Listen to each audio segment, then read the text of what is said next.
শিয়ালদা থেকে শান্তিপুর লোকাল ধরে চলে গেলাম ব্যারাকপুর। আর ব্যারাকপুর যাওয়া মানেই তো দাদা বৌদি হোটেল।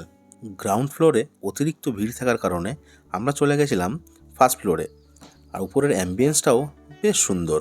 প্রথমে নিলাম এখান থেকে একটা ডায়মন্ড ফিশ ফ্রাই, যেটা অরিজিনাল কলকাতা ভেটকি দিয়েই বানানো।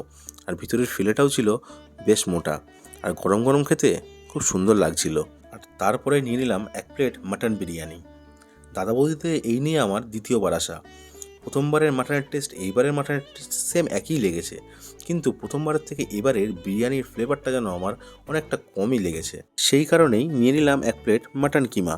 মাটন কিমাতে মাটনের টেস্ট ছিল ভরপুর, কিন্তু একটু বেশি অয়েলি, একটু রিচ লাগলো। যাই হোক, ব্যারাকপুরে এসে জলুয়ার রাবড়ি খাবো না তাই হয় নাকি, তাই বাড়ি ফেরার আগে নিয়ে নিলাম একটা রাবড়ি, যেটার দাম নিয়েছিল 40 টাকা। আর এটার টেস্ট ছিল ওফ, অসাধারণ অসাধারণ।